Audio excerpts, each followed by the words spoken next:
হাওড়ায় সাঁতরাগাছি আর কলকাতায় চিংড়িহাটা, এই দুই গুরুত্বপূর্ণ রাস্তায় তীব্র যানজট, প্রতিদিন ভোগান্তি। আর এই সমস্যা মেটাতেই এবার পদক্ষেপ।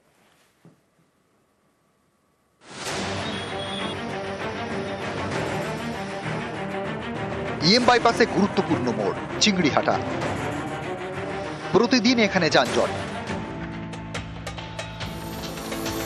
গঙ্গার ওপারে হাওড়ার সাঁতরাগাছি, কলকাতায় যাতায়াতের গুরুত্বপূর্ণ রাস্তা, এখানেও যানজটের যন্ত্রণা, ভোগান্তির একশেষ। এই সমস্যার সমাধানে প্রশাসনিক পদক্ষেপ। শুক্রবার কলকাতা এবং হাওড়ার পুলিশ কমিশনারের যৌথ সাংবাদিক বৈঠক।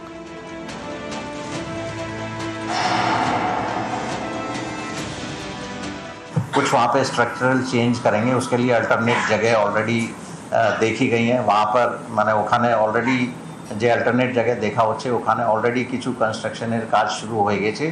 ওই কাজটা কমপ্লিট হওয়ার পরে আমরা আশা করছি অনেকটাই ওখানে রিল্যাক্স হবে। মেন টার্গেট আমাদের হচ্ছে দ্যাট বিধাননগর থেকে টুয়ার্ডস কলকাতা যে ট্রাফিক আসছে ওটা কন্টিনিউয়াস যাতে চলতে পারে, সেই রকম কিছু লং টার্ম প্ল্যানিং হয়েছে। আরও অনেক প্ল্যানিং আছে, কিন্তু একটা ইমিডিয়েট মেজার যেটা আছে যে হয়তো কিছুদিন পরে ওটা ইমপ্লিমেন্ট হবে। আমরা আশা করছি চিংড়িঘাটাতে ট্রাফিকের অনেকটাই চেঞ্জ হয়ে যাবে। হাওড়ার কোনা এক্সপ্রেসওয়ে সম্প্রসারণ হচ্ছে, কাজ চলছে 6 লেনের রাস্তা এবং ফ্লাইওভার তৈরির। এর আঁচ পড়ছে সাঁতরাগাছিতে, প্রতিদিন যানজট। এর মোকাবিলায় আগামী রবিবার থেকে কোনা এক্সপ্রেসওয়ে হয়ে কোনো পণ্যবাহী গাড়ি কলকাতায় ঢুকতে পারবে না। পণ্যবাহী গাড়ির জন্য ঠিক করা হয়েছে বিকল্প রুট। দুর্গাপুর এক্সপ্রেসওয়ে এবং দিল্লি রোড থেকে পণ্যবাহী গাড়ি ডানকুনির মাইতিপাড়া হয়ে যাবে। কোনা এক্সপ্রেসওয়ের বদলে ধরতে হবে নিবেদিতা সেতু, তারপর বিটি রোড টালা ব্রিজ হয়ে কলকাতা।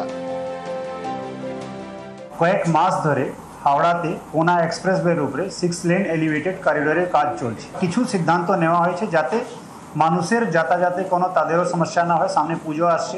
দুর্গাপুর এক্সপ্রেসওয়ে আর দিল্লি রোড ধরে যে গুডস ভেহিকল মাইতিপাড়া হয়ে হাওড়ার উপর দিয়ে কলকাতা সেকেন্ড হুগলি ব্রিজ দিয়ে যেত, ওটা এখন আমরা ডিসাইড করেছি নিবেদিতা সেতু হয়ে টালা ব্রিজ দিয়ে ব্যারাকপুর পুলিশ কমিশনারের কিছু এরিয়া মধ্যে ঢুকে তারপরে টালা ব্রিজ দিয়ে কলকাতা পোর্ট এলাকায় অথবা অন্যান্য জেলায়, যেটা সাউথ 24 পরগনা, নর্থ 24 পরগনা দিকে যাদের যাওয়ার আছে তারা যাবে। আগে দুপুরের টাইমে কিছু মিডিয়াম আর লাইট গুডস ভেহিকলকে অ্যালাউ করা হতো। প্রাইমারিলি সিদ্ধান্ত নিয়েছি কি ওটাকে আপাতত লাইট আর মিডিয়াম গুডস ভেহিকলকে বন্ধ রাখা হবে, যেটা দুপুরের টাইমে একটা উইন্ডো দেওয়া হতো। জুন 27, 2027 এটা হচ্ছে ওনাদের টার্গেট, এই কোনা এক্সপ্রেসওয়ের কাজটা কমপ্লিট। রৌনক দত্ত চৌধুরী, নিউজ 18 বাংলা।